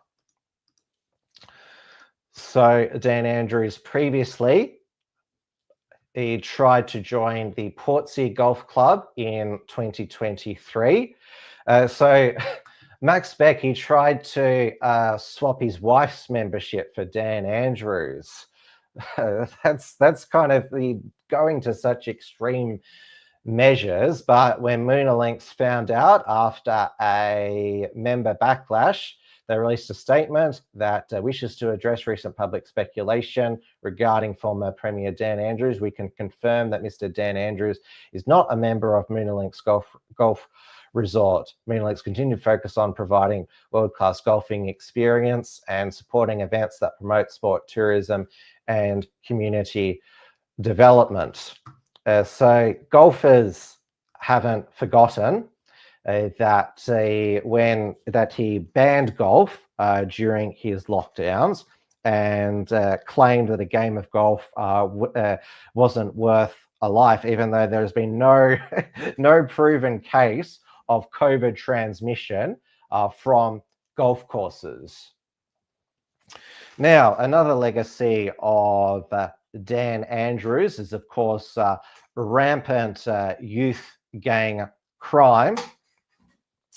And, well, not just youth gang crime, but just violent antisocial behaviour. Now, Victoria Police, they last Friday evening, not this past Friday, Anzac Day, but the week before, I think it was on Thursday, actually, they in Footscray shot a knife-wielding man, Abdi Fattah Ahmed. They were called to Footscray for reports of a man wielding a knife, and they shot him dead when he lunged at them with a knife. Now, because Footscray, it has had a reputation for over 30 years of street drug use and other antisocial behaviour. It has been gentrified somewhat with a lot of lefties moving in. And so they decided that they would have a vigil and attempt to start a Black Lives Matter in Melbourne because after the vigil, there was some of the attendees who then attacked the police and pelted them. This was the 9 News report. A rally over the fatal shooting of an armed homeless man has turned violent after protesters clashed with police. As Selena Zhang reports, the African community is calling for an independent investigation into the death. In the heart of Footscray, tensions erupt. Protesters and police clash, an outcome both groups had wanted to avoid. The African community rallied today, demanding an end to what they call police brutality, after one of their own, Somalian man Abdel Fattah Ahmed, was shot dead by 2 officers last Thursday. We demand injustice and fairness. Police say Ahmed lunged at them with a knife, but those who know him say he suffered from a mental illness. We need care, kindness and support. Footscray officers were out in force today, but the community insists they don't need more police, they need more mental health support. It's been nearly a week since the shooting, but the anger here is only growing louder. The community says the police will have to earn back their trust. This afternoon, confirmation the 2 officers were not equipped with tasers. Police have maintained it was an extremely volatile and high-risk situation, and they strongly reject any claims it was racially motivated. Police should be the one that's protecting us, not harming us. Police have to be accountable for those made mistakes, and that should be public. We're not asking them to do something magic. We're asking fairness and transparency. And there's no solace for a community whose tears continue to flow. Selena Zhang, 9 News. And now I saw that Iron Duke said that's a very Australian name, Abdi Fattah Ahmed. It's a Somali name. Now, the 9 News just said African. Now, of course, we're learning in Melbourne very quickly that there's the different African ethnicities. So we could certainly tell that so this is Somali community president Farara Warsam. So as you can see, they look different from the Sudanese. So he said that Abdi Fattah was a son, a brother, a younger man in clear distress. He needed care, kindness and support, not to be met with deadly force. He was a good boy who didn't do nothing. He didn't say that. I just said that. This tragedy also highlights big issues like, for example, over-policing, racial profiling and poor mental health responses when it comes to African Australian communities. Are you saying there that African Australians with mental health issues, that's what they do, brandish a knife? There's lots of people with mental health issues of different races and they don't run around brandishing a knife everywhere. People have the right. What about the right of people to feel safe in their communities? That's the most important right. The right to also not have your home broken into, your life being threatened. So thankfully, it doesn't look like that they have succeeded. The Antifa Socialists of Footscray, well, thankfully Footscray is not on fire in a mostly peaceful protest. A fun fact that Footscray is the suburb where the original Romper Stomper film was based, with Russell Crowe's a white supremacist neo-Nazi gang going to war with all of the Vietnamese restaurant owners. Now, up on the Central Coast, there has been the absolutely shocking murder of Audrey Griffin, 19-year-old. Now, thankfully, her murderer, Adrian Torrens, a 53-year-old Aboriginal man, killed himself in prison, though that will probably be counted as an Aboriginal death in custody. Now, Torrens avoided prison when he was sentenced last October for using a carriage service to harass, menace or offend for breaching an AVO. He had a history of violent offending and breaching restraining orders. I wonder if judges and magistrates let him off with lenient sentences on cultural grounds. And I can't believe 9 News have got this warning. This story contains the name and images of a deceased Indigenous person. So we've still got to protect the cultural sensitivities of this murderer. I can call him a murderer because, well, dead people aren't put on trial for murder. And up in Darwin, there was the stabbing death of a Darwin shop owner. So Nightcliff is a suburb in Darwin. Shop owner Linford Feck was, we have to say, allegedly stabbed to death by an 18-year-old Aboriginal man who was on bail at the time of his arrest. So the Chief Minister of the Northern Territory, previous version of this story said NT Police had granted the 18-year-old man bail. This was incorrect. The man originally arrested during the public holiday period where the NT courts were closed. However, bail was granted by an on-call judge, which was opposed by police at the time. So the Chief Minister, Leo Finocchiaro, has promised the toughest bail laws in the country. Now, Peter Dutton, he should be nailing, because even though it's primarily a state issue, law and order, that's what Liberal candidates are hearing when they go door to door in the community.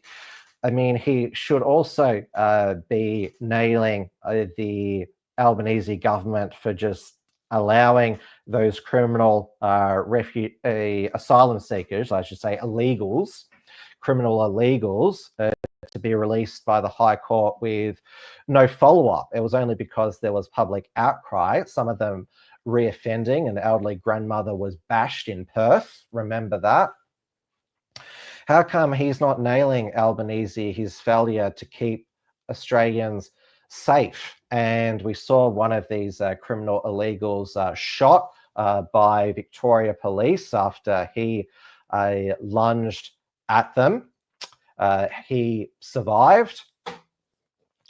And now some of the people who've been protesting Abdi Adifaz Ahmed's death have said, why weren't the police issued with tasers? Well, blame Jacinta Allen's Victoria Police budget cuts. But as we saw with the death of 95-year-old Claire Nowred in a nursing home after she was tasered by a police officer. She had a knife, but she's a frail 95-year-old with a kitchen knife weighing under like about 40 kilos. That's different from a 35-year-old a man wielding a knife at officers. But my point is that tasers, they can still kill, but they can also have no effect if like somebody's on some very powerful drugs. I managed to ban the fake Margot. So I did realize that there was 2 Margos there. Now, of course, Lydia Thorpe had to jump on the BLM bandwagon. Last week in Footscray, police murdered a young unarmed man. His name was Abdi Fattah Ahmed. He had a life, a future, and a family. Where was his family? Apparently, they were living interstate. He had people who loved him. Did they try to help him? And will deeply miss him, including the Somali community he was part of. And then there's the brutal community note. The deceased Abdi Fattah Ahmed was not unarmed. He was shot dead by police after rushing at them with a knife, having failed to follow their instructions to lay down the weapon. And now Lydia Thorpe has deleted this ex-post, maybe because of the community note. Maybe she just didn't genuinely know because she's that stupid. All right, I've gone way over time. Well, it is the pre-election Tim's News Explosion special. Let's go over to the UK, where scientists have got permission from the UK government to dim the sun. So what this actually is, so remember there was the Simpsons already did this with Mr. Burns blocking out the sun. So these are going to be experiments by the UK government's Advanced Research and Innovation Agency, ARIA, has set aside £50 million for projects to be announced in the coming weeks. So they're going to be running small controlled outdoor experiments, which could include injecting aerosols into the atmosphere or brightening clouds to reflect sunshine. So this is when they've got everyone to buy solar panels. And Iron Duke, a British expat, says Britain has too much sun. Yeah, the actual irony of this. So yeah, this is the sort of stuff you can't believe, and talk about waste of taxpayers' money. Now, although it's not strictly British news, but we saw the suicide of Virginia Giuffre, who accused Ghislaine Maxwell of grooming her for when she was underage for a sexual liaison with Prince Andrew. Now, she was hit by a bus in Perth a number of weeks ago, said that she didn't have long to live, and now she's committed suicide. Now, is anyone surprised that this happens anymore? Like, they're just so blatant these days that, yeah, you know our strategy, but we're just not, we're just going to keep doing it. And what are you going to do about it? I mean, maybe it could have been just a freak accident. She did get hit by a bus and then did commit suicide. She was 41 years old. So yeah, it could just be just a freak accident, an unfortunate coincidence, or it could be what a lot of us think it all is. Now, over in the United States, Donald Trump and Ukrainian President Volodymyr Zelensky had a brief chat at Pope Francis's funeral at St. Peter's Square in Vatican City. Now, there was some interesting truth socials from Trump recently regarding Russia, Ukraine. He said about most recent Russian airstrikes on Kiev, "I am not happy with the Russian strikes on Kiev. Not necessarily, and very bad timing. Vladimir, stop. 5,000 soldiers a week are dying. Let's get the peace deal done. No matter what deal I make with respect to Russia-Ukraine, no matter how good it is, even if it's the greatest deal ever, the failing New York Times will speak badly of it." Little Peter Baker, the very biased and untalented writer for the Times, followed his editor's demands and wrote that Ukraine should get back territory, including, I suppose, Crimea, and other ridiculous requests in order to stop the killing is worse than anything since World War II. Why does this lightweight reporter say that it was Obama who made it possible for Russia to steal Crimea from Ukraine without even a shopping fight? It was little Peter who wrote an absolutely fawning yet terrible written biography of Obama. It was a joke. Did Baker even criticize the Obama Crimea giveaway? No, not once. Only Trump. I've had nothing to do with this stupid war other than early on when I gave Ukraine javelins and Obama gave them shits. It's sleepy Joe Biden's war, not mine. The loser from day one. I should have never happened. And it wouldn't have happened if I were president at the time.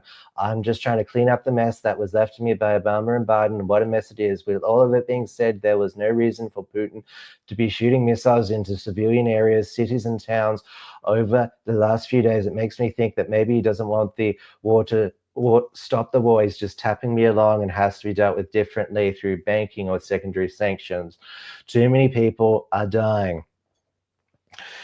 Now, while trying to secure a ceasefire between Russia and Ukraine is proving elusive to Trump at this time, remember he said that I'd get a deal done on day one.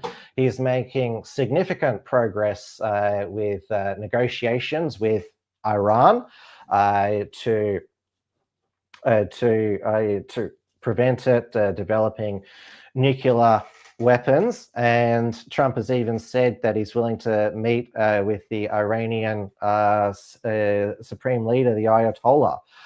And Iran, it doesn't have a death wish. That's why it didn't. It did a limp-wristed response when Israel hit it with missiles, including killing one of its senior ministers. And now, obviously, it is Iran that backs Hezbollah and Hamas, but a lot of that is due to their funding of it. These terrorist organizations is part of a Middle Eastern Islamic geopolitical struggle between Saudi Arabia, which is a US ally and is Sunni, and Iran is Shia. Because Iran, they backed the Hamas October 7 terror attack to stop Saudi Arabia signing the Abraham Accords, which Saudi Arabia did not sign them. So making the Iranians feel more included, lifting sanctions, because Trump undid the Iran nuclear deal that Obama signed. So I think there is a chance for a good deal with Iran. Now, obviously, women are extremely oppressed under the Iranian regime, but if it can be a deal done between the United States and Iran, which has the added effect of making it so there's not this proxy war between Saudi Arabia and Iran, which has been taking place for over a decade in Yemen. So Iran is backing the Houthis. Saudi Arabia, supported by the United States, had a blockade for many years, which led to many children being starved to death. So there's good signs between the negotiation between the US and Iran. And also Trump is willing now to wind back his ridiculous over 100% tariffs against China. And China has said that it's willing to negotiate to significantly lower its reciprocal tariffs. Both countries know that these tariffs, while they have the effect of each country beating their chest, they will economically hurt their nations. So I think they'll both come to a deal and they'll both claim victory. Donald Trump will say it's the art of the deal. So good progress on both getting rid of the tariffs and having peace in the Middle East. I just love happy endings, though there is certainly not happy living in the Kashmir province of India, where there was a terrorist attack by a Pakistani-based militant group. They murdered 26 people, 25 Indian nationals, mainly tourists, and one Nepalese citizen. Survivors reported that victims were asked their religion and were shot if they identified as Hindus. This has been spilling out because Pakistan has banned Indian airlines from its airspace. And because the UK has imported so many Indians and Pakistanis since the end of the Second World War, there is violence, sectarianism, Indian sectarianism playing out on the streets of Britain between Indians and Pakistanis. Now, in Australia and in Canada, the mass migration from India has been mostly from Hindus and Sikhs. And of course, we have seen in Australia and to a greater extent in Canada, street violence between Hindu nationalists and Sikh separatists.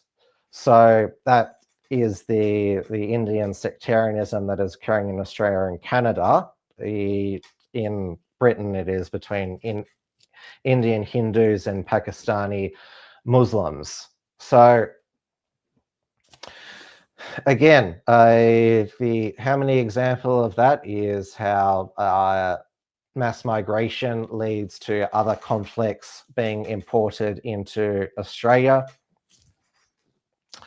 Now, there was a mass casualty event in Vancouver, Canada, yesterday, 2 days before its federal election, which is today, Monday, the 28th of April. But we'll find out the results tomorrow. The Liberal Party of Canada, its left-wing party formerly led by Justin Trudeau, now led by Mark Carney, is now ahead in the polls because of the backlash to Trump's tariffs and language on Canada, wanting to make it 51st state of America. Certainly, Trump is America First hasn't helped the similarly aligned parties in other Anglosphere countries, Canada and Australia. Dutton's been running from MAGA. So the Liberals are now ahead of the Conservative leader, Pierre Poilievre, who looked like he was in the box seat. It was just a set down mosaic that he would easily win the general election. But yeah, it's been turned on its head. Obviously, we've seen the same, we're not to the same extreme extent, we've seen a change in the polls, but not a total flip like there has been in Canada. But there was a mass casualty event. A man drove his car into a Filipino street festival in Vancouver. 11 people have been confirmed killed. A suspect is now in custody. His name is Kai G. Adam Liu, and he's been charged with second-degree murder, and apparently was known to police with mental health issues. So it's not terrorist, but mental health. Again, we have people like, again, that were the police scared of taking action because this person suffered from mental health issues from protecting the community. Mental health is not an excuse for criminal behaviour. Now, this Thursday, the 1st of May, is the UK local government elections. That will be another test of support for reform, where Rupert Lowe is still exiled from the party, though they are still ahead in most of the national polls. And then on the same day as our federal election, Saturday the 3rd of May, there's the Singaporean general election, which the party that always wins, the People's Action Party, will win, now led by Prime Minister Lawrence Wong. Now, I don't think on our Unshackled Election Night live stream we'll be covering any of the Singaporean election result. We will be focused, of course, on the Australian federal election. We'll be live on the Unshackled channels on YouTube, Rumble, and Odyssey. So not the Wilms Front channels. So make sure you subscribe to both the Wilms Front and the Unshackled channels. Click the bell to allow for notifications. So it'll be live from 6 p.m. when the polls close on the East Coast. So, of course, I will be anchoring it. I will also be joined by Stephen Berry of the Mr. Berry Show, formerly of Trade Tasman Talk, ex-New South Wales Liberal Party State Executive member Kyle Kutazi, and Richard Wollstonecroft of the report from Tiger Mountain.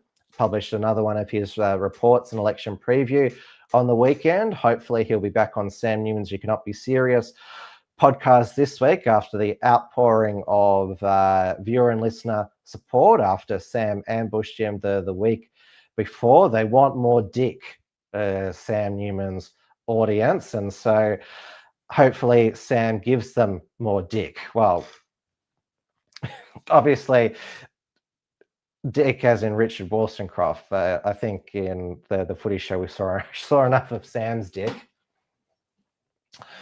Now, remember, on all Unshackled Productions content, whether it's on Wilms Front of the Unshackled, make sure you like, comment, share, get the word out, and even better, if you support the work of the Unshackled, so you can support us over at the unshackled.net/membership. So bronze $5 per month, silver $10 per month, gold $25 per month, or platinum $50 per month.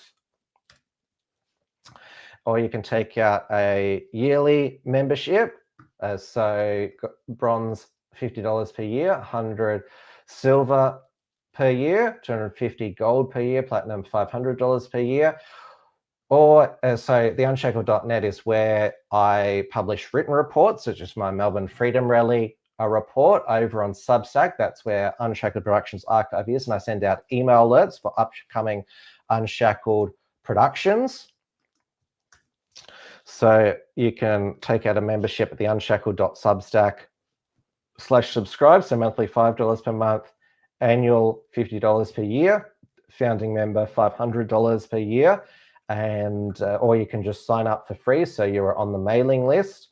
Now, I was back on RCR Radio this morning, giving Paul Brennan, the breakfast host, a pre-election Wilms report, and I'll be providing one post the election as well. So I've provided the link into the live chat there. So of course, their website, rcr.media. So there will probably be a Wilms front this Thursday evening. I'll announce who the guest is on coming days. Okay, the fake Margot is back, so I'm just going to ban the user now.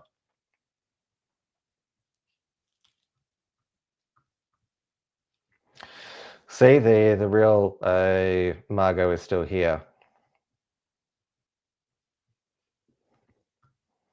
Or maybe I banned the real Margot, I don't know. Anyway, if I banned the real Margot, that was a mistake there. Now, so I'll most likely see you all before our Unshackled election night stream for a Wilms front. Now, as I've previously been stating, you should all wait to vote on election day. Do not vote early.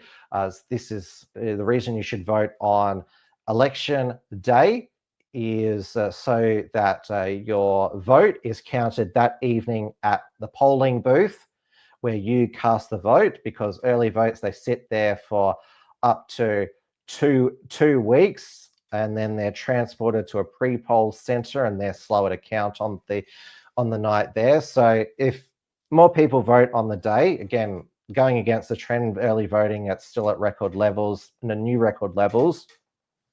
I remember Bernie Finn told me, I think, that horses bolted. But I'll continue to maintain my position. And remember, you choose your own preferences. So I'm not going to tell you how to vote, but there is no such thing as a wasted vote for any party in Australia. So until next time, good night, stay safe, stay free, stay optimistic, and well, although we've got getting poll after poll, we all won't know, and still, as they say, the only actual poll is election day, and it's coming up pretty soon. So until then, good night, everybody. Tim's News Explosion. Tim's News Explosion. Tim's News Explosion. Tim's News Explosion. Tim's News Explosion. Tim's News Explosion. Tim's News Explosion.